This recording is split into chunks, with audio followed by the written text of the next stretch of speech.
The police are meant to protect us from the worst of society. We trust them to uphold the law and keep us safe. But what happens when the protector becomes the predator? He's performing as the protector of the public. On the other hand, he's actually a really dark monster. Is that how you obtain this material? And the people who are meant to keep us safe become dangerous. I'm arrested on suspicion of attempted murder. Even though you're a police officer, people will feel that they're above the law. But how would you catch a criminal who thinks like a cop? He's got a head start on the investigation team. He's panicking at this point, and he's now running. I've enlisted the help of 3 experts. 2 senior officers that have put hundreds of offenders behind bars. Most people, they know when their back's against the wall and they're going to get convicted for something. The horror, he's one of us. And a leading psychologist who can analyse the criminal mind. Underlying that anger is the need to dominate, is the need to control. In this series, I'll discover cops who put themselves on the wrong side of the law, He's like a Jekyll and Hyde character. abuse their power, and commit horrific crimes. We should never have had that badge, ever.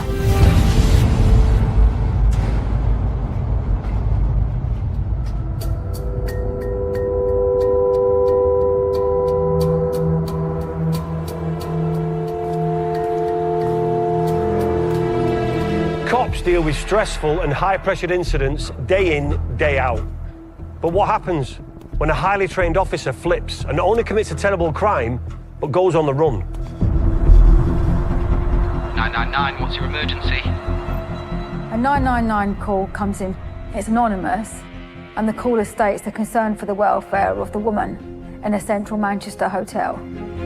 Which room is she in, caller? The first responders arrive at the scene, and immediately they're confronted with a room in disarray, of furniture being moved around, and they find Ellie Moxham unconscious, fighting for her life. Ellie is a 24-year-old PhD student at Lancaster University. As paramedics start administering treatment, it's clear she's suffered life-threatening injuries. They start to help her, but as they're helping her, a warrant card is also seen to be left in the room, and it's in the name of a serving officer, James Riley, from Lancashire Police.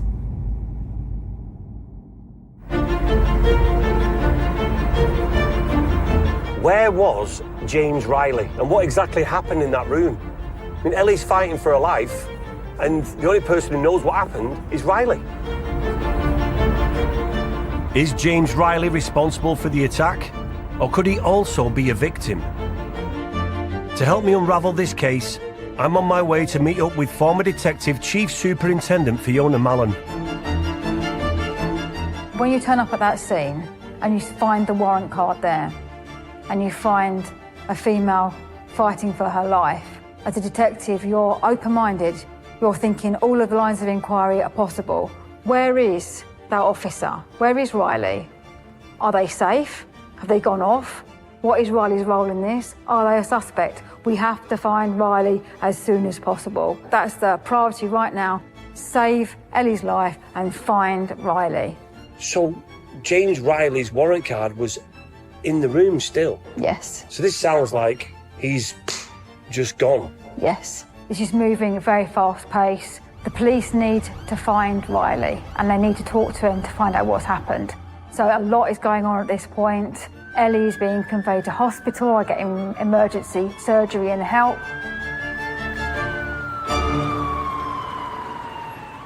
The police worked out quickly that it was Riley. He'd called paramedics. But it puts him at the scene. Yes. At the same time, police receive a phone call from James Riley's mother, who tells them that James has rung them and said he's killed Ellie and he's going to kill himself.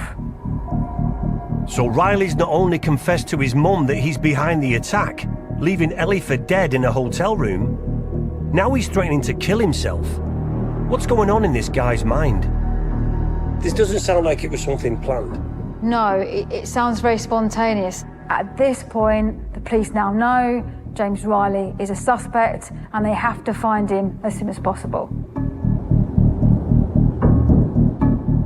For any investigator, you'd want to establish where is James Riley.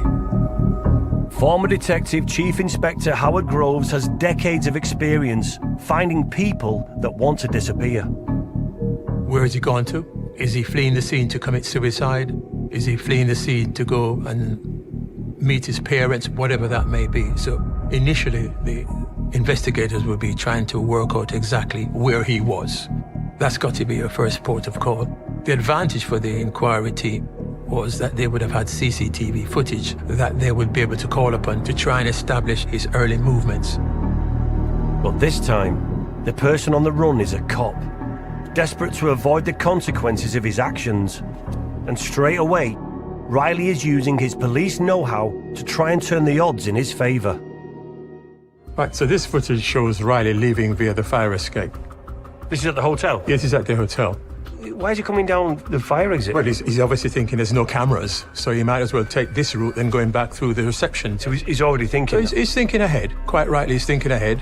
We can now see that he's on his phone. Later in the investigation, police managed to trace the anonymous call to the emergency services.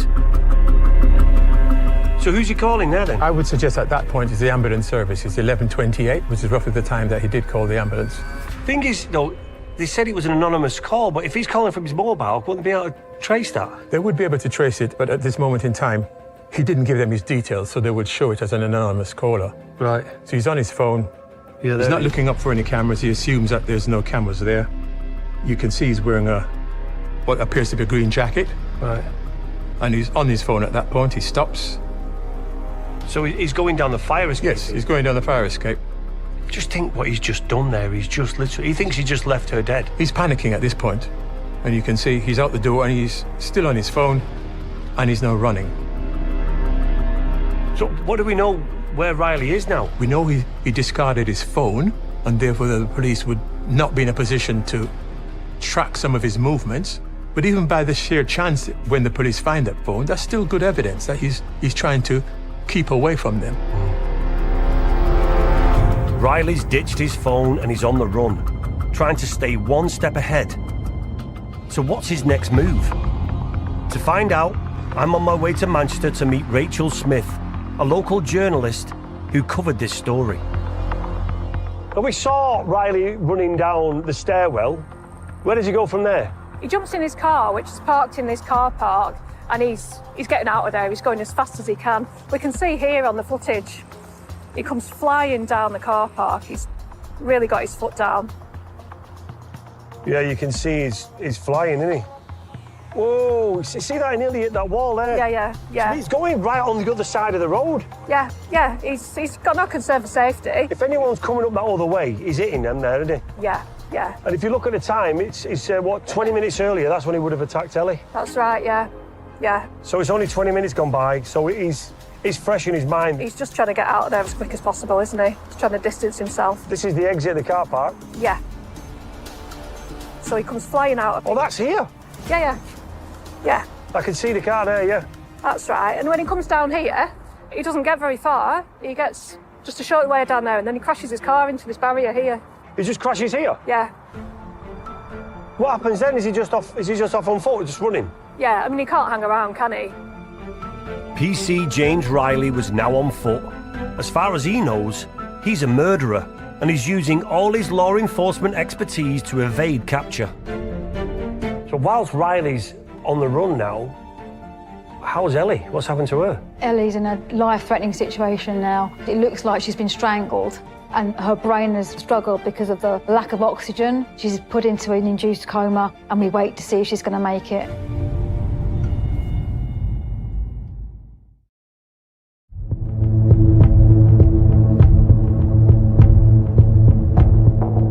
It's midnight on Thursday, the 10th of November 2022, and in central Manchester, a desperate manhunt is underway. PC James Riley is on the run after a brutal attack on his ex-girlfriend, starting a cat-and-mouse chase with his police colleagues across the northwest of England. So he was thinking ahead as to how he was going to be one step ahead of his colleagues. You dispose of your phone because those things will be able to track where you are. And if you're a police officer, you will know those things even more than the average person on the street. In this situation, when you've got a lady fighting for her life, You've got a suspect on the loose. What's it like being the head of that manhunt? A manhunt is a fast operation, and most senior officers will have come across those sort of circumstances. You have to prioritize how you're going to deal with that investigation, and a lot will be dependent on what evidence you may have already at your disposal. So if you've got CCTV evidence, you can use that to identify where someone's heading to, or shows you a bit of the actual crime itself. Those things are useful, but you're always having to think, we need to get to this person before they dispose of evidence, before they go underground and you can't find them for weeks and months, because then that will hinder the investigation going forward. So a manhunt is a significant part of policing that has to be dealt with in an effective manner. When Riley called his mum to confess at around 11:15 that evening, he also threatened he was going to kill himself. The investigation team would be reviewing Riley in both ways. A, because he's left his warrant card behind. Is that a sign now that he's leaving his identity as a police officer behind, and now he's going to treat himself as a member of the public, and he's going to cause harm to himself or somebody else? Or is it a ruse to try and start his escape plan? He's now going to do everything he can to stop the investigation following him, so they're looking at it as a suspect, but also as someone to wrap around, safeguard, and stop any more risk. In a fast-moving manhunt, piecing together CCTV can provide valuable information to the investigators. In this footage now, you can see clearly that's Riley, but if you notice, there's one thing that's missing. He's not wearing his coat at this point. So he's discarded his coat in the vehicle or somewhere nearby. What? Has he done that on purpose, you think? I'd think he was set on getting away from it. He looks a bit calmer now, though. He's not running anymore. Is that to not draw attention to himself? Well, if he starts running and there's nobody running behind him or in front of him, he's going to be drawing attention. So you can see Riley now approaching what we now know is an ATM machine. We know at this point he draws £250 in cash. Why does he need cash? Well, he doesn't want anybody to be able to find where he's been by using his credit card. That's going to leave an audit trail. If you have cash, you just pay by that means. So he's thinking of maybe going on the run with cash? Exactly. Here he is. You can clearly see that's him again. He's looking over his shoulder a bit, though, isn't he? So he's probably thinking... He's probably contemplating what he's going to do next. A short while earlier, in a phone call to his mother, Riley had threatened to take his own life. But judging by his actions, there's more evidence of him trying to escape than following through on that threat. The fact that Riley says he's going to kill himself, what do you make of that? I think it's self-indulgent. It's feeling sorry for himself now.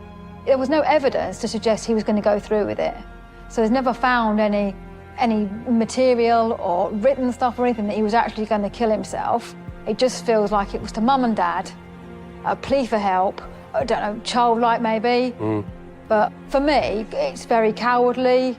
I'm going to end it now. And he wants the attention back on himself, away from what he's done on himself. And why would he keep running and running? Yeah.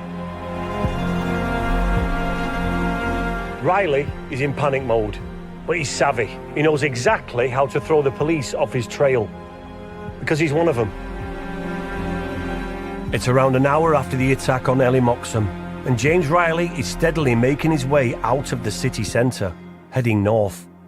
It's getting away as quick as possible. The best thing to do is go on a bus. No one's going to be stopping the bus per se, unless they had the footage to say he's gone on a bus. At that point, the police officers wouldn't have that information to them. Even though he's panicking, he's still using his police knowledge a little bit. And it's only a matter of 3 or 4 minutes before he gets off of the bus. Riley disappears off the grid before reappearing at a service station 30 miles away. He knows motorways are the fastest way to put distance between himself and his police colleagues. 2 o'clock in the morning. It's almost 2.5 hours since he made the phone call. So he's some distance away. He's covered quite a lot of distance, and we only saw him get on a bus. How's he got that far then? He would have used a taxi. So he was just trying to change up the routes that he was taking, because he would have known that his colleagues would be looking at all of those opportunities to work out how he got from A to B. And at this point, he thinks Ellie's dead. Yeah, and he's probably contemplating that. She's dead. What is he going to do next? But as police raced to apprehend Riley, they discovered that he wasn't trying to flee the country. Instead, He was trying to get back to the place he knows best, his family home in Bradford. So we know once Riley gets to Mum and Dad's house, Mum and Dad do everything they can to sort of keep him there. So Dad secures the house, locks the doors. Mum has obviously phoned the police. However, Riley is determined to get away.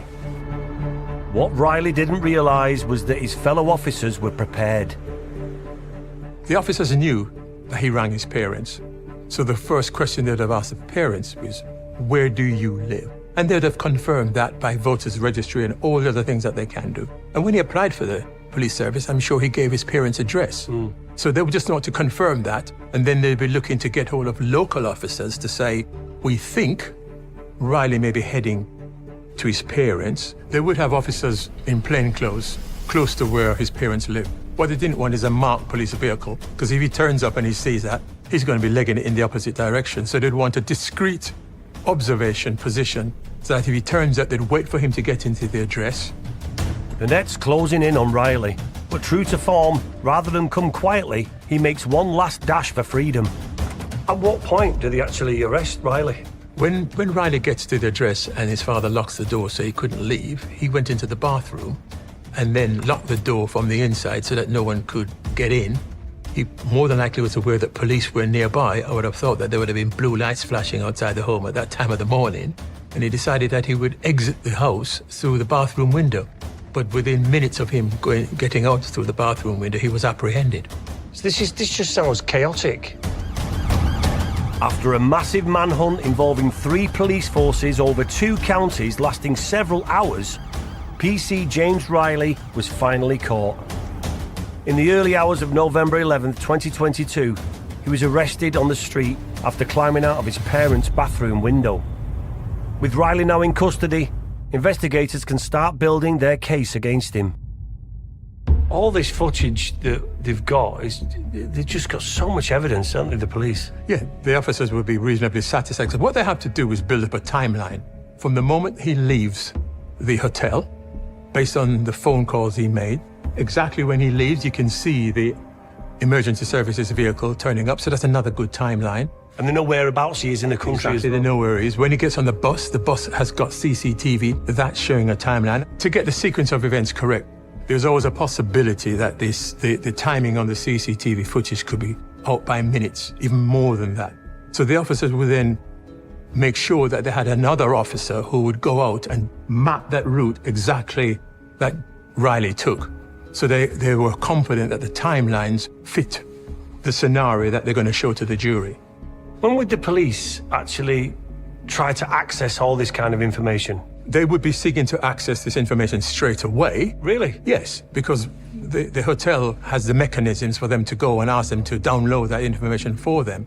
But that would be majority of this activity. They would then pick it up maybe 24 hours later, because they'd look at the different opportunities to gather CCTV, and then they would try and do a compilation showing exactly what happened. So there would have been officers that would have turned up at the hotel who would have been looking at CCTV footage. With the investigation underway, I want to learn who James Riley is and what his connection is to Ellie Moxham. And what could you tell me about James Riley? So James Riley was 27 years old. He was a member of Lancashire Police Force. He'd met Ellie Moxham at the University of Lancaster. They studied together, and then their relationship had continued through, and then they bought a house together in 2021. She was doing a PhD at Lancaster University, world at her feet, loads of opportunities, and they were together as a partnership. However, what is really apparent is their relationship after buying the house, possibly before, is breaking down very quickly. But Ellie's making it quite clear that she's not interested in Riley anymore. What happens though, leading to that night, they'd already booked an event to go out together before breaking up. Right. It was a final farewell to which Ellie would wish she'd never shown up. In an investigation, you'd want to speak to any witnesses, and in this case, there was no better witness than Ellie. When it comes to Ellie, what's her injuries like? Is she going to survive? She's taken to hospital. She's put in an induced coma, so she's not in a position at that stage to provide the police with this set of circumstances that resulted in her injury. She was unable to explain a lot of what happened simply because of the injuries that she received. She was unable to give any significant evidence or information as to the circumstances surrounding the attack. With Ellie unable to say what happened on the night of the 10th of November 2022, the question now was, why did it happen? On the surface, Riley and Ellie were doing well. They got together at uni, they had good jobs, they bought a house together. What happened for Riley to leave Ellie for dead on a hotel room floor? Doesn't make sense. Local journalist Rachel Smith gives more insight as to why Riley may have flipped. How do we end up here at this hotel? Well, we know that they'd got tickets to go to a concert at the Manchester Apollo. Although the relationship had turned sour by that point and it was looking like it was over, they'd obviously not wanted to waste the tickets, so they'd come along to enjoy the evening. And after the concert, they come back to this hotel? That's right, yeah. They come back to the hotel room and they both go into the room together, but unfortunately, Riley's the only one that leaves that hotel room safe. Well, what happened then in the room? At some point over the evening, Riley realises that Ellie's been speaking to another guy, she's been texting him, and, things are getting off the ground. Now, he's obviously very, very jealous about this, and they go back to the room. Sometime, from what we know, sometime around 11 o'clock, he just lost his temper and he attacked her really badly. How does a police officer lose control so badly that he leaves the woman he's supposed to love for dead? And for that matter, how did he ever become a cop in the first place?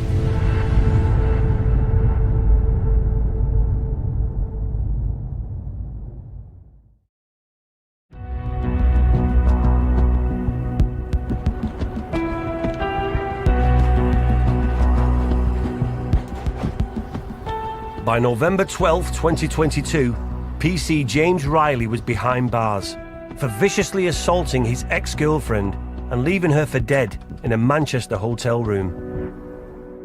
But how does anyone, let alone a cop, just snap? To discover more about Riley's relationship with Ellie Moxham, I'm speaking with psychologist Serena Simmons. Ellie was a young woman in her 20s. She was living a very, very full life. She had gone to university, and that is actually where she'd met Riley. And I think from what we know, although she was trying to live life to the full and she went on to do a PhD, so a very, very intelligent young woman, she actually really struggled in her relationship with Riley. What could you tell me about Riley? Riley was a more complicated character. So he was a police officer, so we know that lends itself to him being able to be professional and hold down a job. He was also educated and had gone to university. But we know that in his relationship with Ellie, he was actually very, very possessive, very, very jealous character. And I think that shows more of his true personality coming through. So there was a lot of jealousy and protectiveness and possessiveness really directed towards Ellie. Had that been from the start, or did that end up getting worse as time went on? We get a sense when we look at their relationship from the outside. They're a young couple. They met at university. They clearly had a lot in common. They probably enjoyed each other's company to start with, and there would have been so many reasons that she wanted to really nurture this relationship with him. But obviously over time, his true personality started to come out, and I think she found that just increasingly challenging as time went on. How did Ellie actually see Riley as a person and how he treated her? Ellie actually describes herself as feeling like she's often walking on eggshells when she's with Riley. So there's a sense that she can't really be herself in that relationship because he is so jealous, he is so possessive. Why do people behave like that in relationships? Why do people become possessive and controlling? You get the sense that Ellie became his whole world, that he put a lot of focus on her, that the emphasis of his life kind of was directed towards her, that he kind of made her his everything. And I think that's why you see that element of possessiveness. I think he definitely felt like he had some kind of ownership over her. Well, wouldn't that just drive Ellie away rather than make her want to be with him more? Should it do the opposite, wouldn't it? There are definite signs of them drifting apart at this point. So we know that Ellie had started to see somebody else, and yet they had this pre-planned event. So prior to them breaking up, they had actually organised to go to a concert together. And they agreed to still go to that to honour the fact that they had booked it prior. And I think this is Ellie trying to show Riley that she can and still wants to be friends with him in some way. They've known each other a really, really long time. So if you think about their relationship, they've been together since university. And arguably for Ellie, there's some friendship that's the basis of that relationship, and she wants to maintain that. And I think this is her saying, look, we can still be friends. These are the kind of things that we can do together if we stay friends. And I'm really, really willing to do that. Yeah, and it's a bit of empathy from her part as well. For Riley, does he see this opportunity of going to this concert together as maybe we can rekindle things? Maybe this is my chance to get back with Ellie? I think Ellie saw it as a purely platonic interaction. But for Riley, I do think that he was reading into this, that not only did it mean more that she agreed to still go, but that he might even be able to use this as an opportunity to lure her back and kind of encourage her to come back to him in some way. But if Riley thought this was his opportunity to win Ellie back, he was sorely mistaken. Ellie's making it quite clear that she's not interested in Riley anymore. And what was apparent from the evidence is that Riley pressurises Ellie to go to that gig. She does it for the sake of playing along, being nice, the end of their relationship. They go back to the room where Riley thinks they're going to make it up to get back together as a partnership. However, the key point as they're going into the bedroom, Riley discovers that Ellie's got messages from another chap on her phone, and she's actually really keen on him, and she wants to start a proper relationship with this other man. And the evidence suggests this is a trigger point, then he loses complete control. An examination of Ellie shows that she was subjected to a sustained and deliberate attack in which Riley tried to strangle the life out of her. For Riley to put his hands round Ellie's neck, someone he supposedly loved, is a real direct, determined, angry thing to do. And it's personal. So the whole time you're looking into the face of that person you love, whatever strange version of love he had or has, you're looking into their face. And it would have taken seconds and more seconds, possibly over minutes, for that level of pressure on that person's neck. And then we know a bag was found nearby. Now, whether the bag was part of that or suffocation. What? But when he's asked about it, he says he couldn't bear to look at her face. He put the bag over her head. But that's having just strangled her face to face. Well, he strangled it until she's gone unconscious, because he said, I've just killed Ellie. So he thinks she's dead. There's a lot of time that has passed by where he could have stopped. That's my point. People say, oh, he just snapped. That's not just like punching someone. No. He's looked at her and strangled her until he believed he'd killed her. Would Riley have ever been involved in turning up as a police officer to domestic abuse and being on the other side of the table to what he's just done to Ellie? Definitely. As a first-line officer, response officer, he's gone out to every type of crime, met vulnerable victims, been part of domestic abuse arguments and seen what's happening there, domestic homicides potentially. Yes, he would have seen it all, but he didn't then transpose that onto himself, his own situation. I think he separated himself and thought he was, his home life and how he behaved was different to what he'd seen and dealt with. So we don't look at Riley here as somebody who has planned an attack on Ellie. He actually is quite obsessed with her, and he wants to be with her. And when he realises that's not going to be the case, he's just snapped. Exactly. There's no suggestion or evidence to say this was planned or premeditated. He's had high hopes. This meeting at the arena was going to be their get-together, their reconciliation. They have a house together. He thinks a future, and she's saying no. And these are the messages I've got with another chap. I want to go in a different direction. Rejection is never easy to cope with. But what's shocking in this instance is how Riley, a trained police officer, responds with such brutal violence towards someone he claimed to love. All of those built-up feelings that I think he's had for a really, really long time, the hope, the desire, encouraging her to stay with him, when he realises that that's just not going to happen, I think this is when he basically snaps at this point, and you just see that rage and the anger of not getting what he wants come to the surface. Say Riley lost his head for a minute and just reacted in a horrible way. Then when he realises what he's done, it's what he does next, Why didn't he just call the police or an ambulance and go, "Oh, what have I done?" You know? But instead he calls his family. You would hope that something would happen in his psyche and his mindset that would say the right thing to do is to call an ambulance, to call the police. And yet he does think he's killed somebody. And what he does instead is he wastes crucial time.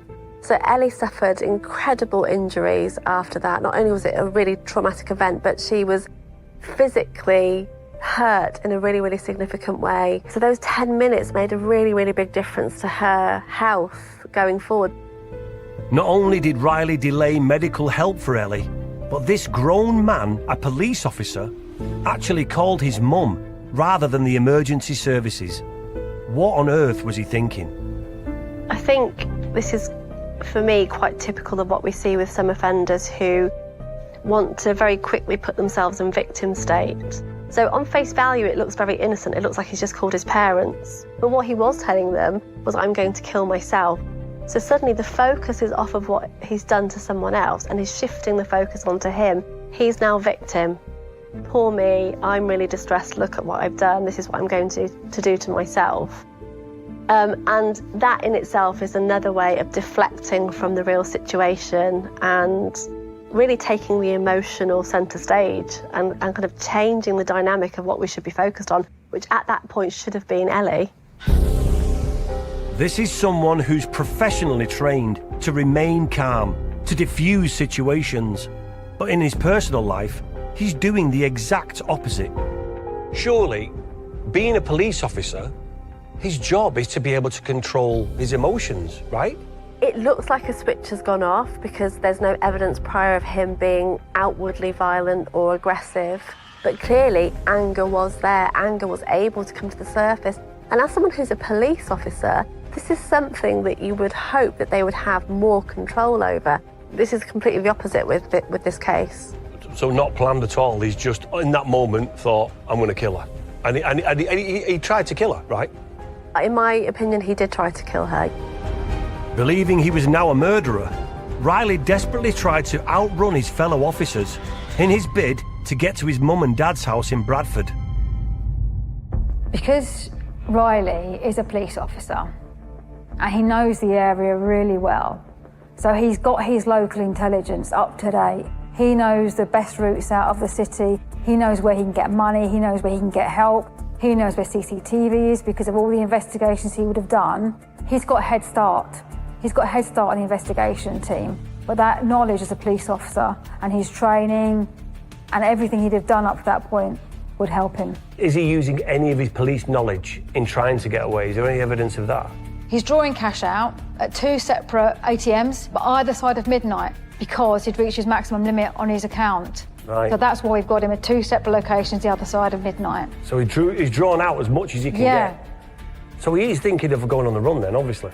Yes, he's getting rid of his phone and he's changing his mode of transport all the time to keep on the move. So he's trying to lose the trail behind him. He's thinking now and he's planning. He's kicked into, how do I get out of this? How do I get out of the way of being arrested? When he's left that room, he's left in a hurry because he's panicked, left his warrant card there. But now as time's settled, he's turned into, right, what his police brain's kicked in. And he's starting to think, I know what they're going to be looking for. And this is how they can't trace my steps. Riley's panic at the hotel has now shifted to cold, calculated thinking. His police instincts kicked in. He knew exactly how to try and avoid capture. But soon, the full story would unravel in court.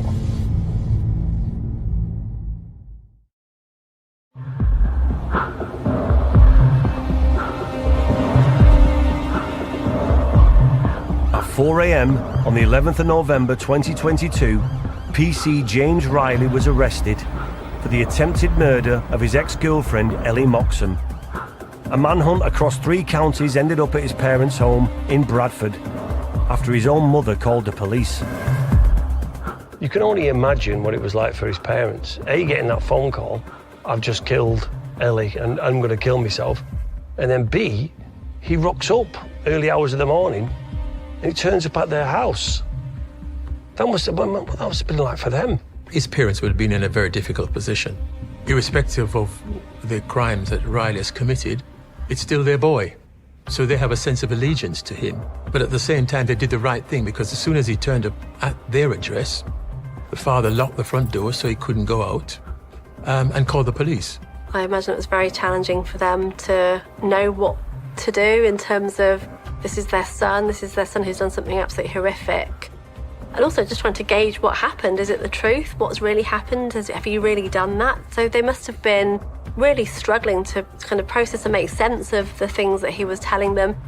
The only thing that really made sense that they did was they did call the police themselves, which was absolutely the right thing to do. And in doing so, the police came to the house while Riley then escaped out of a bathroom window, which again shows how desperate he was just to evade that detection and evade being questioned by police for what he'd done. After Riley's arrest, police wasted no time questioning him at the station about the brutal attack on Ellie Moxham the previous evening. Riley would have been well aware of the severity of what he was doing. You're not going to strangle someone for 2 minutes and not appreciate that you're going to cause significant brain damage to that individual. But he was only prepared to say that he was angry and that he strangled her, but he didn't intend to kill her. So it was then going to be for the investigators, along with the CPS, ultimately to decide whether or not they felt that there was sufficient evidence, based on the medical evidence that would be provided, as to whether or not it was worthy of them to actually charge him with attempted murder. With Riley in custody, the investigation passes all the collated evidence to the CPS. On the 24th of April 2023, James Riley is brought before a judge at Manchester Crown Court. After Riley's been arrested, what happens when it goes to court? Well, it's not as straightforward as you'd think. He didn't plead guilty straight away. The prosecution had built a really strong case. They had a confession to his parents, but unfortunately, Ellie herself didn't really remember the attack. What evidence did they actually have on Riley? Well, they had the CCTV, and really importantly, they had that phone call to his parents. And the warrant card as well left at the scene? That's right, yeah, he'd left his card there. Do you think he believes he's not going to get away with this then because he didn't plead guilty? He drags it out. He really drags it out. First of all, he was charged with GBH, but once they'd seen the extent of Ellie's injuries and all the evidence, that charge was upgraded to attempted murder. It's a rare charge. It can be quite hard to prove, so I think he's dragged it out and out and out. Do you think it made any difference, the fact he was a police officer? He's got knowledge, hasn't he? He understands how the system works. He would be aware of just what he's up against. Ultimately, though, I think that him dragging that out, I think that was a final act of control over Ellie. Really? Yeah, you see it all the time. She's got to get ready for the trial then, and she's got all the stress and all the worry of thinking she's going to have to face him in court while she doesn't really remember what's happened to her. Is he thinking as a police officer, it's not what you know, it's what you can prove. So I'm not going to give you anything. You have to prove that I've done this. That sounds fair, and that's what I say about that attempted murder charge is it can be very difficult to prove, so he's not coughed to anything. But even with his police knowledge, this was the end of the line for PC James Riley. Right just before the trial is about to be heard, he decides then and then, OK, I'll plead. The evidence is so strong against me, I'll plead. What does he plead? And he goes for guilty. And that's when he gets convicted. On the 12th of January 2024, James Riley was sentenced to 16 years for the attempted murder of Ellie Moxham. Was there any comments the judge made? Yeah, the judge said that Riley was consumed with uncontrollable anger and that he said he had murderous intent. Riley was a cop no more. He was a criminal. His actions betrayed the core values that a police officer should hold. One of the things that a lot of times when police officers get arrested and convicted of crimes, there's always this debate about the public losing trust. I think in this set of circumstances, I'm not necessarily sure that Ellie may have a distrust of police because the work that they did from the moment they realized that she had been attacked to the moment that Riley gets arrested some 4.5 hours later, I'd like to think that she would be complimentary in terms of how the investigation was conducted by the police officers. The relationship that she had with Riley was a completely separate matter. She will hate him for the rest of her life, and so she should. But I don't necessarily think that she would want to feel that police officers shouldn't be trusted. As for Ellie, she had survived Riley's brutal attack. but it has left a deep and lasting mark. Ellie has been explicit in how she's felt since the event and has said that she has felt incredibly stressed, that she now suffers with anxiety, night terrors, sleep disorders, that she has trust issues and is having to navigate future relationships because of what's happened to her. This is a significant psychological impact on someone that doesn't just impact them at the moment of the offence or the immediate aftermath, but for the rest of her life. Was there ever any remorse from Riley? Well, Riley has shown to be remorseful. He says he's incredibly sorry for what he's done, and he's agreed to never contact Ellie again, which was one of the conditions of his conviction. However, we also know that he's still holding a little bit of that possession and control. So they did actually own a house together, and they owned a joint mortgage, and from what we know, he refuses to relinquish that mortgage so she can sell the property, which shows that he's just holding on to those little threads of control that he may still have behind those bars. He just can't let go completely, can he? No. James Riley's behaviour paints a disturbing picture and raises serious questions about how someone like him could have passed police vetting in the first place.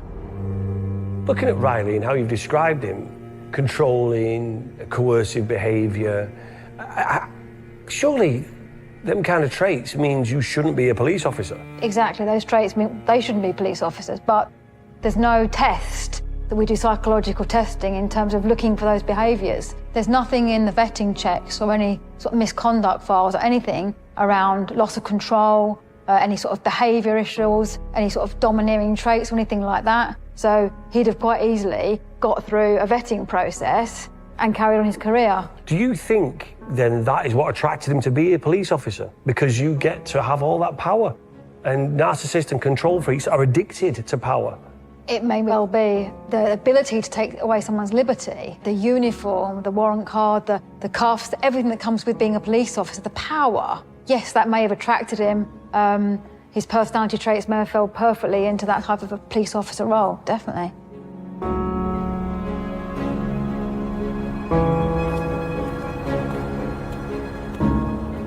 Riley lost control, and he lost it so badly, he strangled the woman he loved, almost killed her. And even then, he didn't do the right thing and phone an ambulance. He went on the run. This man wasn't fit to be a cop. He didn't deserve to wear the uniform. At least now he's where he belongs, behind bars.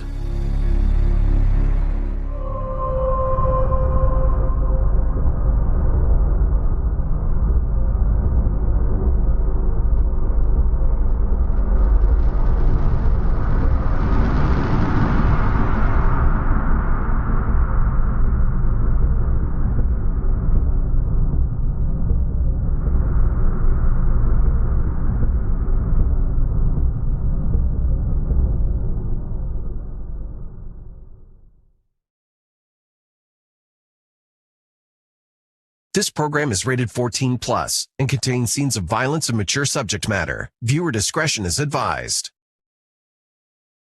At about 9:35 p.m., we received a radio call.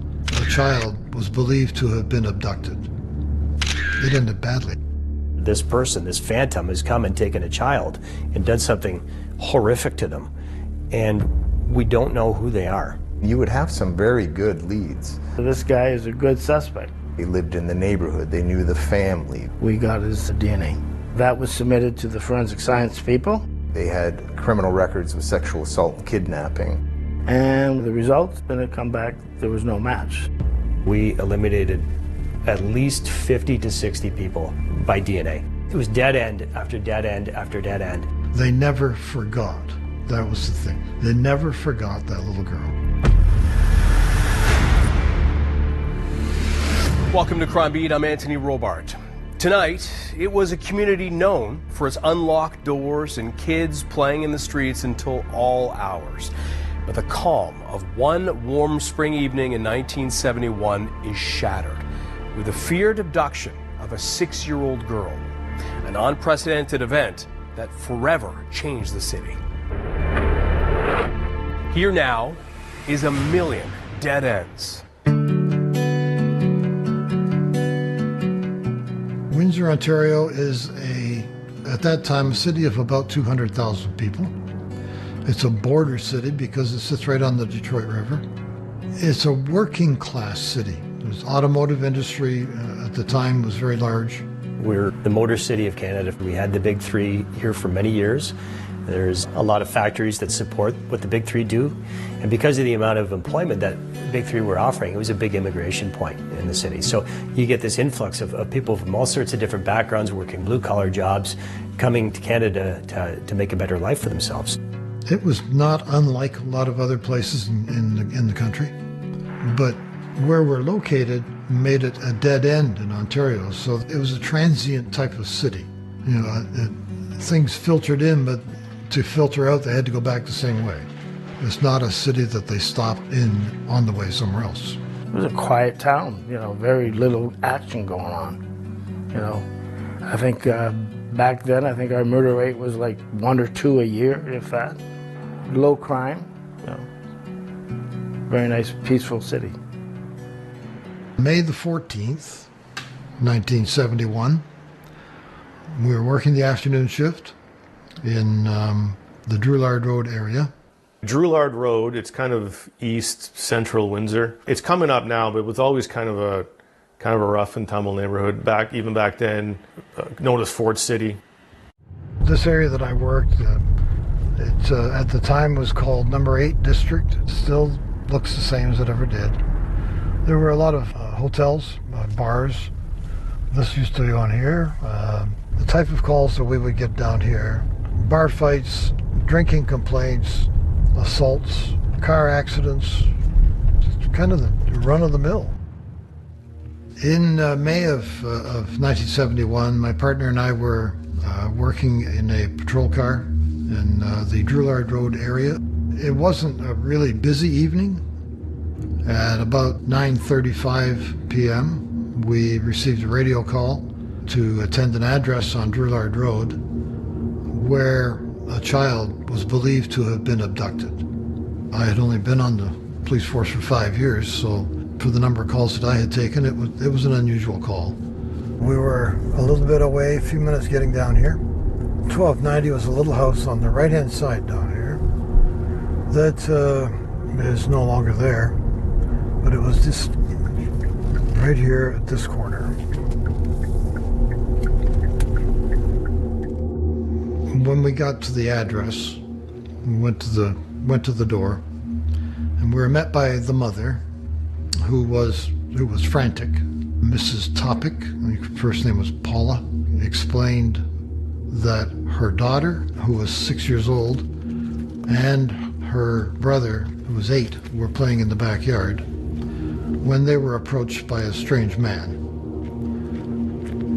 The stranger offered the little girl $8 if she would walk with him down Drouillard Road a little bit, and he gave her brother a dime, and the little girl left with the man. The brother went right into the house. He went straight into the house and told his mother what had happened. Paul is there with a friend, and he explains that he sees them walking towards Seminole Road on Drouillard Road. I'm not sure how quickly he went into the house at the time to relay that information, and then that's when Paul and her friend go looking for Lubitsa. She was described as 6 years of age, approximately 4 feet tall, blonde hair, wearing a pink blouse, and green and yellow slacks. The mother was visibly upset, so we knew that we had to treat this very gently, but we also knew that it was quite serious. We had to get something going. Real quickly, we checked the house, made sure that the little girl wasn't there, hadn't come back. No, she wasn't there. The mother couldn't tell us anything about the person that walked away with the daughter because she didn't see him. So everything that we did get came from the boy. Although because of his age, it was difficult to really get a lot. But the person was described as a male, white, early 20s, tall and slim, wearing dark clothing.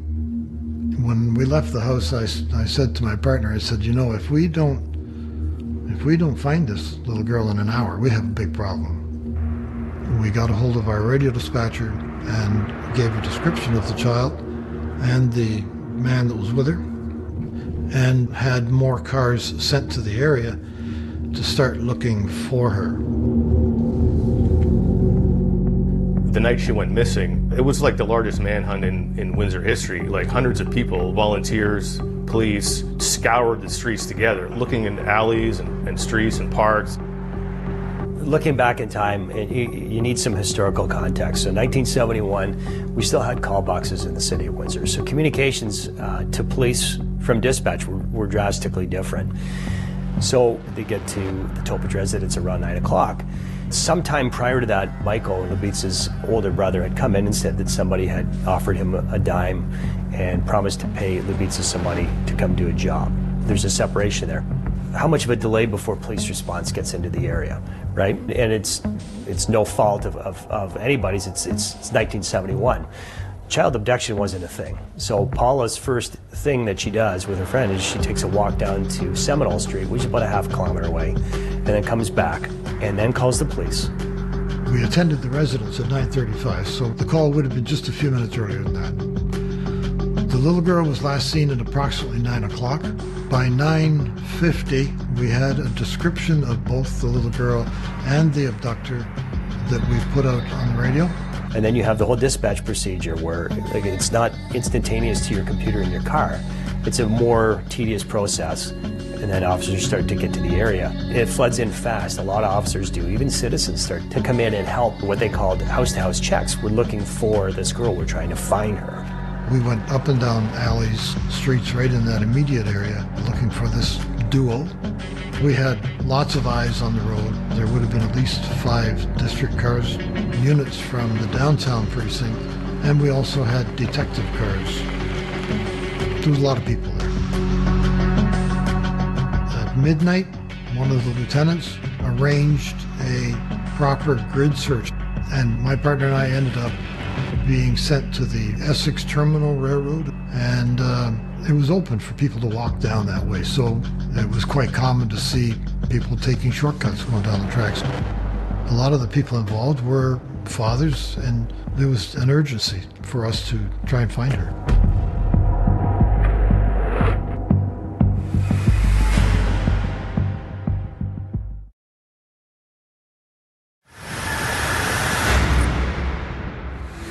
Welcome back. On May 14th, 1971, little Lubitza Topich is out playing with her brother and some friends when a stranger lures her away just after 9 p.m. A massive search begins. Hundreds of police and citizens scour the streets. Eventually, they find her 4 hours later. We now return to a million dead ends. So at 1 o'clock in the morning, Saturday, May 15th, Tom Fortier is looking through the alleys in the 1600 block of Hickory, and he shines his light into the rear yard of 1690. And I remember what he described to me. Tom said he shined the light in and he saw what he thought was a large doll lying on the ground. And unfortunately, that large doll was Lubitza.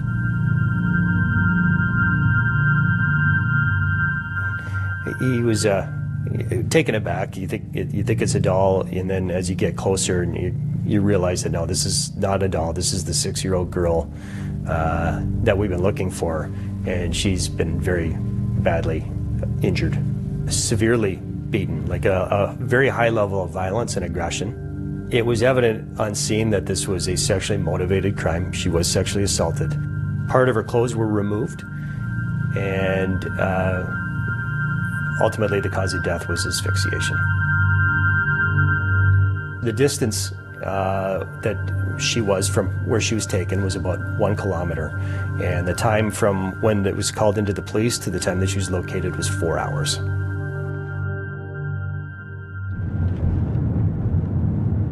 At 1:20 a.m. on the 15th, we were picked up at the railroad tracks and taken to a location on Hickory Road, and learned that the little girl had been found deceased in the backyard off of the alley. It was dark. Lighting in the area where she was found wasn't the best. The streets have got lights, but the alleys don't. There were a lot of officers there, a lot of plainclothes detectives were there, and there was a cameraman there. There was an ident unit there. When looking at the crime scene photographs, a lot of them were blurry. And the old policeman told me that the forensic officer that took the pictures had a huge family, he had 12 kids. And he was so affected by the scene that his hands were shaking. So you can imagine what the scene looked like. We drove back to the precinct. It was pretty quiet. Being a young father at that time myself, it kind of struck home. We felt that we had done everything we could. We had got our own officers out as quick as we could, but unfortunately, it ended badly.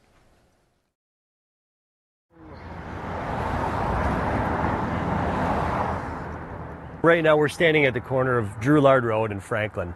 Drouillard runs this way, and Franklin, if you look down that way, you can see what's left of the old Ford foundry, which was one of the biggest employers in the area in the 1970s.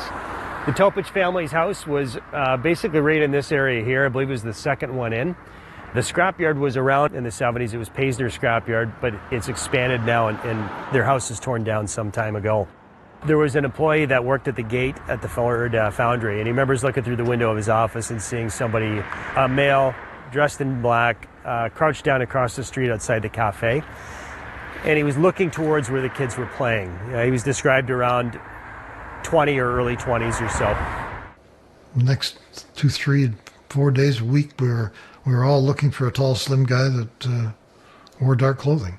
It seemed like everybody was tall, dark, white male and wearing dark clothing.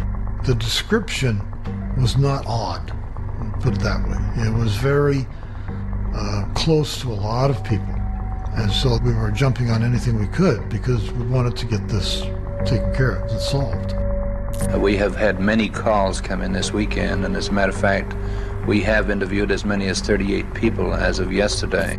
Anytime that we came across anyone like that even kind of remotely looked like it might be, we would talk to them, get their information, and submit it to the investigating detectives. That happened quite a bit over the next days and weeks. But it seemed like it came to a dead end. We'd written stories over time, just updates, police still looking for the killer, we want tips, there's the rewards. I think very quickly in like 1971 there was like an $11,000 reward, which it's huge at the time, right? Our best witness is Michael. The information that he provided is the information that seemed to be the genesis of a suspect or person of interest profile. A very early composite was done by a person I don't think had any forensic training when it comes to creating composites. But he sat down with Michael and they drew up a simple sketch. It didn't have a ton of detail to it. A white male with a thin face. There's suggestions of potentially light brown to straw blonde hair. But steps taken in the 1970s out of desperation, like we need to find this person. Like they recognized the need to find this person. You're trying to get a description out of an 8-year-old boy who's your best witness, presenting them lineups of people who looks like the person. And I feel bad for Michael because of how much he was put through with this, paraded through so many lineups. Just please show us somebody who looked like the person who took your sister. I can't imagine the amount of trauma that poor boy went through trying to identify the person responsible. I can't imagine. There was very limited other information. We uncovered a report where there was a neighbor said she observed Lubitsa walking with an individual a few blocks away, like in between where she was abducted and where she was found. Not a whole lot of information was gleaned from that. There were kids that were playing in the area, but they never saw anybody actually walk off with her. I think everybody figured that it was a stranger to town. It was very unusual, and it was shocking at the time. It is something that not normally happens here. When this happened in 1971, it was a level of fear in this city that people who grew up at that time still remember it. Like, it was completely different. Their lives changed. Everybody was on high alert, where this person, this phantom, has come and taken a child and done something horrific to them. and we don't know who they are.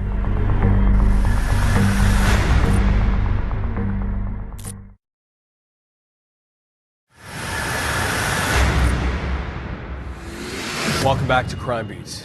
The murder of 6-year-old Ljubica Topic devastated her family and left Windsor residents shocked, enraged, and fearful.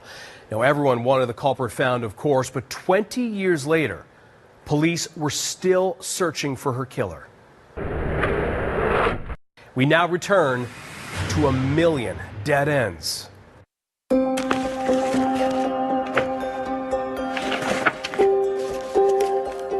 You can see, based on the amount of reports that are coming in from 1971 to about 1973, they put a lot of work into this case. Forensics in the 70s was limited to hair fiber analysis, to footprints, to fingerprints.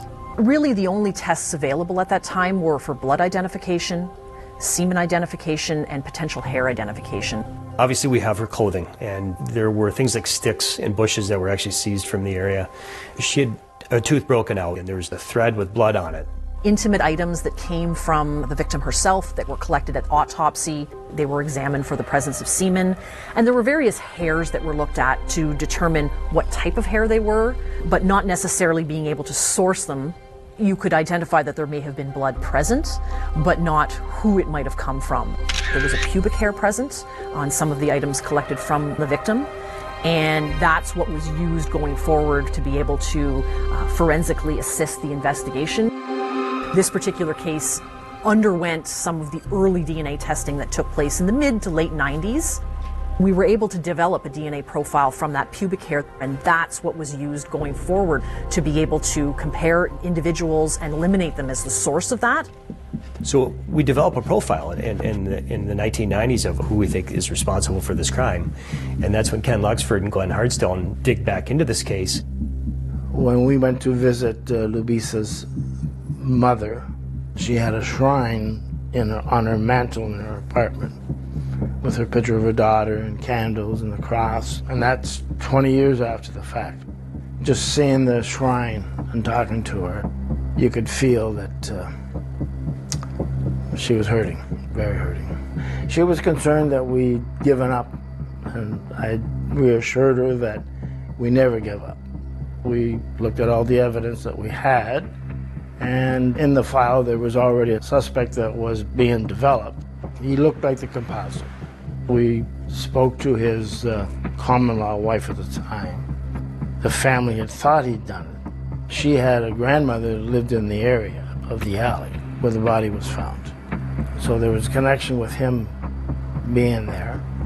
Looking at his criminal records past, we noticed that he was always involved with younger girls, sexual assaults, and the trail had gone from Windsor to Toronto to Winnipeg. In Winnipeg, apparently there was a sexual assault, and he did time there, and then after that he went to Vancouver, where he eventually stabbed the girl that he was living with, and he was doing time in prison. This guy is a good suspect, and we just needed the DNA to match to prove it. I went to Abbotsford, BC, with a forensic officer, and we got his DNA. That was submitted to the forensic science people. Then it come back, there was no match. It's one of these many times in this case where you're like, we finally got this, right? Especially once DNA comes around, where you have all these people, but now you know you got that smoking gun. If we get the DNA, we're gonna get him. So that's probably the first time where it's like, this is we're gonna get him, and it's not him. So the case kind of goes back on the shelf at that point. The lead is closed, and it sits for a few years until 2004, when Kent McMillan picks it back up. It was hard to sift through police reports that were 40 years old, and the evidence, and tracking down people, finding persons of interest that really fit the bill. There was just so many tips. Some retired detectives would call with one. They would talk to a neighbor or a friend or an acquaintance, and somebody would mention something during the course of conversation. At odd times, the media would put out a story on Ljubica, and then the phones would start ringing. You go back into the old files and try to match them up. In the statements that we reviewed, the brother was told to play for a while the abductor took Lubitsa away. But he immediately went into the house, informed his mother and aunt, who immediately came out of the house, headed southbound on Drouillard to Seminole Street, which is the first main crossing there. By that time, Lubitsa was not in sight, so we figured it made sense that he cut west, either through a house or on Metcalf Street to the first alley, stayed in the alley, then cut over to Hickory when he thought it was safe. We're currently in the 1600 block of Hickory Road, and behind me approximately, we had a witness sitting on his front porch, witnessed the suspect dragging a young girl who was crying southbound on the sidewalk. He went in to grab a cold drink. When he came out, he looked for them. He looked north and south, and when he looked south, they were already gone. So we figured that the suspect took her into the rear of the house where she was found. The fact that the mother and the aunt had walked all that way and had not seen Lubitsa, and surmising the whole time that the abductor and Lubitsa were paralleling them southbound at the same time is the tragedy of the whole thing. This was always a DNA case. That's all we had as evidence. In 2004, we resubmitted all the clothing from the victim up to the Center of Forensic Sciences. You'll recall that we did have a DNA profile from the pubic hair, late 90s, but it was one item. By the time the mid-2000s came, we had that same DNA profile in many locations on the victim's clothing where there was blood present. It gives you that confidence that you're dealing with the target profile, that this might be the DNA profile from the individual who might be responsible for this particular event. We had quite a few leads that we had to work on. One of the most suspicious but promising was from a lady who lived in Northern Ontario. She had been sexually molested by her brother, who now resided in Toronto. He had a record for sexual assault, kidnapping. I received another phone call that stated he was a resident on an address in Assumption Street in Windsor, maybe a 25-minute walk from Drouillard Road where Lubitsa was living. Eventually he was excluded. There was a family in town here who, the whole family of career criminals, involved in drugs, theft. We received a tip that the father of this clan had molested this person when they were young, but he had since passed away. So we had to get familial DNA. He was excluded. Some people we just approached and told them what we were investigating, and they agreed to give us a blood sample. Other times I would have to use search warrants to get the blood samples from hospitals, clinics, dentist offices. You would have some very good leads. They lived in the neighborhood, they knew the family, they had criminal records of sexual assault and kidnapping, they had, violent streaks. But in the end, they were all excluded. We excluded close to 30 people. During the time of submitting blood samples, I was advised by the center that they were running out of comparative samples. I arranged for a meeting up at the center, and I begged that they go over it one more time. And thank God they found more samples of semen on the clothing and that they were suitable for comparison. So it gave us more hope that we're going to be able to solve this.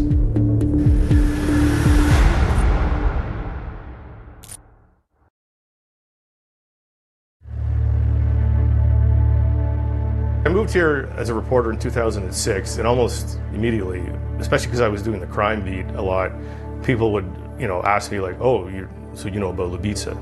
Or "What do you know about Lubitsa?" Right? It was always this thing that was in the ether of the city. It really bled into the fabric. People still talk about it.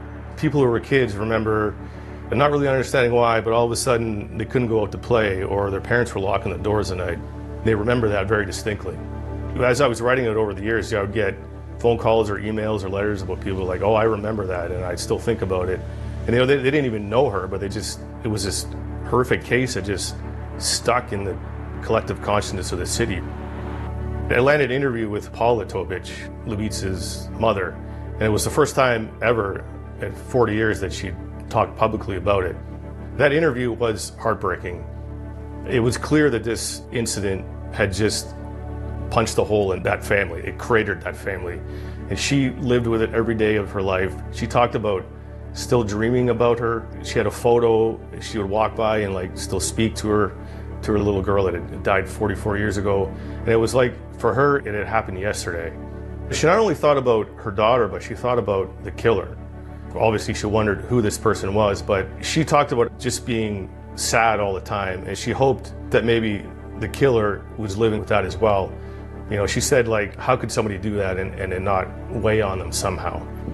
And at the same time, the police, for the first time ever, announced that they had found this man's tooth at the scene of the crime. First time in 44 years, they had made this announcement, hoping to, like, breathe life back into this case. There were teeth found at the scene that would match a male suspect between the ages of 16 and 20. It's my opinion that at the scene, when she was taken to the rear of 1690 Hickory, that she fought. She fought quite violently, and I know she had a pair of hard-soled shoes, penny loafers on, probably kicked him in the mouth, which would result in losing the tooth, and then he reciprocated with some very violent actions towards her. And just thinking of her, those last moments fighting for her life, pretty bad. When I picked up the case in 2014, there was a rush to get this case done, given the age. Because the age of the case, the person that we think is responsible was around 20. Well, they're getting up there now too, and there's an increased chance that this person is also now deceased. We actually have over 700 persons of interest for a variety of different reasons. If you have 700 persons of interest, how many do you really have? You don't have any. Like, you don't have any focus, because there's so many different things that you have to go through to eliminate. When we tested the vaginal swab in 2015, we located an evidence. It had never been tested. The seal was still intact from 1971. Comes back to the exact same profile. We put it onto databases. I sent it to the United States and had to compare it to American databases. I sent it to Europe to have it compared there, and hoping for a hit, and it never registered a hit anywhere. So now we keep going for persons of interest. You come across these people that look like very interesting suspects, but they've been deceased. It was dead end after dead end after dead end, and some of them were so exciting, like, this has to be the right person. I can tell you that we eliminated at least 50 to 60 people by DNA. So around 2016, we ended up sending some of our raw DNA down to a lab in the States to have it processed to get some phenotyping. So it gives you probability predictors for things like hair color, eye color, freckling. You can potentially infer like where their ancestral heritage might have come from in the world, things like that. When we get the phenotyping back, we learned that this person was very highly likely to have just had like brown hair, was likely to have little to no freckling, and I think the heritage indicated more towards like Scotland and Northern Europe. So what we did is we had a composite done up from what the person may have looked like in 1971, and another one what they could look like now. We actually released those to the public. Is this triggering anybody? No leads were ever developed, and it just seems to be another dead end. The Golden State Killer case went unsolved for 43 years. So in 2018, Golden State Killer has just broken, and they've used investigative genetic genealogy. And there are a variety of different ancestry-type databases in the United States where you can upload your DNA, and you discover people who share DNA with you. The way investigative genetic genealogy works is you take the suspect's DNA and you put it onto a public website, and you get matches back, which means that those people are genetically matched with the suspect.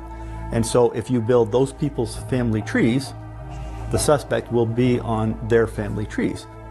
It'll show how many centimorgans the match shares with the suspect's DNA.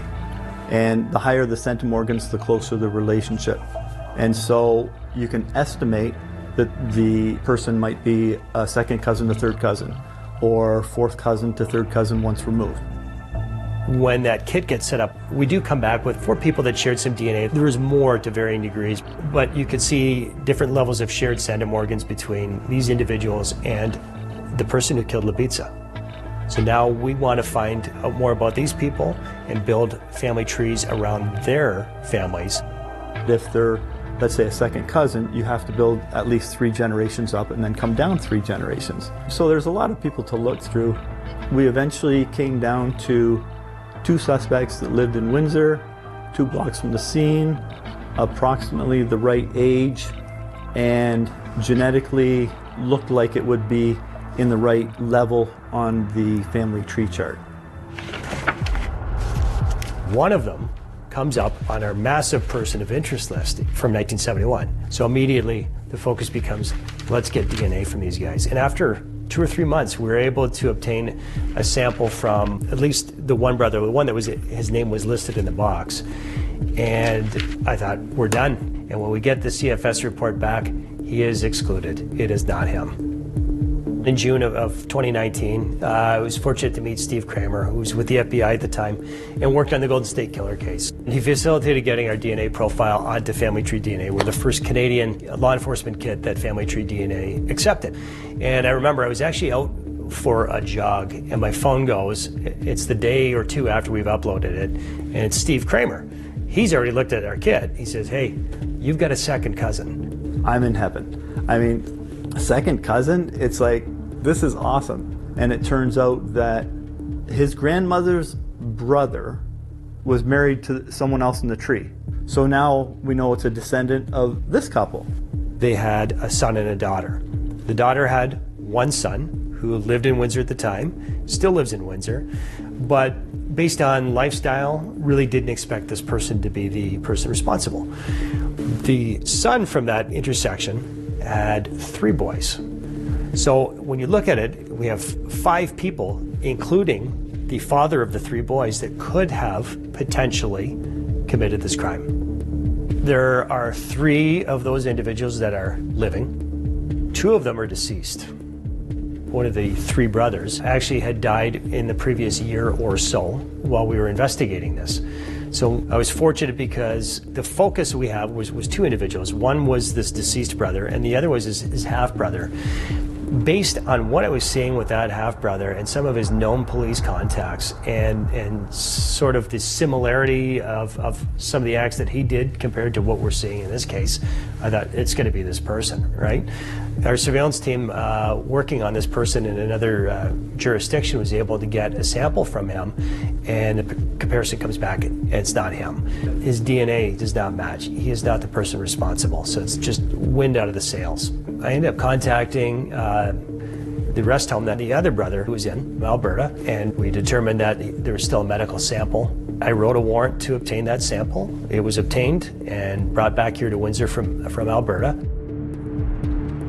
In late 2019, we received a lung tissue sample that was in paraffin-embedded block, which we can sometimes work with and get DNA from, and that's what was submitted to us.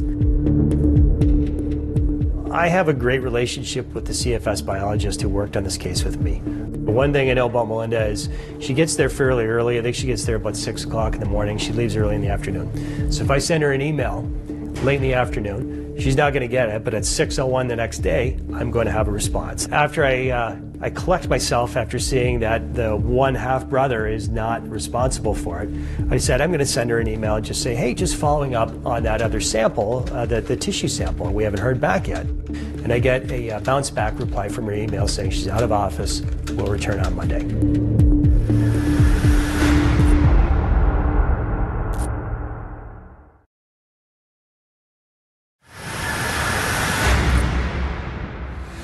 Welcome back to Crime Beat. After nearly 5 decades, 700 suspects, and countless dead ends, police think they found Lubitsa's killer. But will the DNA results prove them right this time? Here now is the conclusion of a million dead ends. That particular morning, it was December 9th, it was a Monday, so I came in as I usually do. You grab everything out of your mailbox, and I realized, oh, the results are back from this case. This is great, let's take a look. We've had a number of comparison samples that were submitted to us over the years. This particular one was unique in that it was a biopsy sample. Often we'll typically get reference samples from people who are living, so it may be a blood sample or a buccal sample, but to get a lung tissue sample is not typical. It's a bit unusual, and so it sort of piques your interest. I look at these papers and I'm My breath got taken away. You look at them and you think, oh my God. And because I'm an early bird, there's nobody else around, and I'm the only one that knows. And then I have the email from Scott sitting in my inbox, and I can't tell him. I worked an afternoon shift in major crime that night. I got home. By the time I got up in the morning, it's 11 o'clock. So I checked my email, and I have nothing from her. And that's really unusual because she's really good at getting back to you. We always have to get everything checked to make sure that it is sound and that I'm releasing reliable results. Being able to finally email him back and say, can I call you? With no answer to his question, just can I call you? That's when your heart starts racing. I still remember I'm sitting on my couch, 12:30, phone rings, it's Melinda. And I remember her saying, like, are you sitting down? And she says, yeah, this is a match.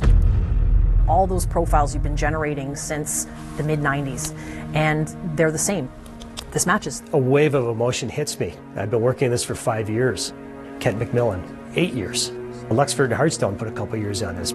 All these guys, dating back to 1971, who have carried this case on. And for the first time in 48 years, you've identified the person, which is what you wanted. But now it's all these extra steps like, okay, we've got to let the family know. Then you pull up in front of the house and you know the family's all waiting in there and like, oh my God. Paula absolutely understood what I was telling her. It's not happiness because it's still the death of Lubitsa, but the fact that there's finally some resolution, there's a relief in that family that it was not somebody that they knew. Over the past 48 years, we've continued to search for answers in this case. As of Monday, December 9th, 2019, that search is now over. It was a very emotional press conference. The detectives that had worked on it, even in the last few years, there was ones there that were right from the beginning. There wasn't a dry eye in the house. You could tell those officers, it meant a lot to them. And several of them said, like, this is the defining moment of my career. We got a lot of letters saying, like, I've always wondered, thank God they finally found out who did this. I'm just glad this person's not still out there. I knew Lubitsa when I was in kindergarten. I visited her grave over the years, and I just always wondered, and I'm just so glad this was finally solved. So at that press conference, the police said they have solved the case. We know exactly who it was.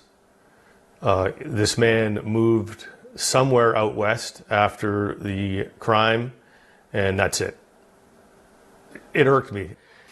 So they made this big show about, after all this time, finally solving this case. We know who it was, closure for the family, closure for the community, except there wasn't closure because they refused to say who it was. They claimed it was a privacy issue because this man had died, and they wouldn't even tell us when he had died. Their argument was, since he's dead, they cannot officially charge him. And since they can't charge him, they can't release his name because it would violate his right to privacy. Their claim was that a dead person has a right to privacy 30 years after their death. First of all, they had released names of dead suspects in the past, as of many other police forces. So it just didn't hold water for me. So we did several stories. We talked to experts. We wrote columns saying this doesn't make any sense. It's a general consensus, I think, that you can't libel a dead person. So that was one issue we had. The other one was like, it's only right that after all this time, the community should have closure too. And the third issue we had was, like, what other crimes out there that could this help with? Like, there might be a cold case out west where he moved. There might have been some in Windsor. We don't know. There's no way to know unless you put it out there. So we didn't let it go. The next step was a Freedom of Information request. We asked for the identity of the killer, his age at the time, did he know the family, where he lived in proximity to the family, and where did he go out west when he moved? And are you aware of any other crimes that he might have done? Denied. Police wouldn't give it to us. We appealed, denied again. So we appealed it to the Privacy Commission. And that began more than a 3-year process of us fighting with them to get it. And then late one night, I was sitting at home and I got an email from the Windsor Police privacy people saying, after correspondence from the Privacy Commission and after a new look at this from new police management, here it is. So I found out that the killer's name was Frank Arthur Hall. He was 22, an unemployed laborer at the time, I believe. And he lived just down the street from this family. I think they lived in the 1200 block of Drouillard Road, and he was in the 1800 block. He was from Windsor. He had some minor criminal contacts with the Windsor Police Service before, and some afterwards. Nothing of significant eye-catching nature that you would look at this person and say, oh wow, look at that. I found his contact card, and I could see that in May of 1971, his address changed to 1817 Drouillard Road, which is 6 blocks from the abduction point and about 2 blocks from where she was murdered. He did end up migrating out west, and he lived in Edmonton for the remainder of his days. He raised children after that, and actually that was the next chapter in this case, because a few years later we decided we were going to release the name. We had to let his daughters know. Now I've got to go out and tell them, like, some pretty horrific news about their father. And I've never seen two people absorb that type of news as well as these two did. Yeah, very impressed with them. The Windsor Police did say that it was 2 parts, new management having another look at it, and the Windsor Star fighting for it for so long that they finally decided to release it. It was nice to at least acknowledge that it was related somehow to this battle we went through. When you finally hear that the case has been solved and you hear the name, what did you think? I never heard the name before. That name was not in the box. When I received the word that they had found him, it was a real satisfying day. Probably the crowning moment of my career to actually get to that point. And I think it's a crowning moment for this police service to be able to preserve that evidence and just pursue this until it was finally finished after almost 50 years. Like from day one, with the officers on the scene, with the forensic officers, and all the officers all along, it's like, this is the culmination of everybody's hard work. And why did we do this? For the family. Worth every second I put in. You know, you have this picture of this young girl walking away, holding hands with this monster who's about to take her life, and her brother kind of watching, not really understanding what was happening. I think that was one of the things that really struck a chord with people, was that, like, that kind of thing never happened in Windsor before, but now it happened, and like, it could happen to anybody. That could happen to my kid, or that could happen to your kid. And so that was a scary thought for a lot of people. It made them more concerned about their neighbor. Like, you know, we look out for our neighbor a little more, maybe. They never forgot. That was the thing. They never forgot that little girl. And that made me feel good, because she shouldn't have been forgotten.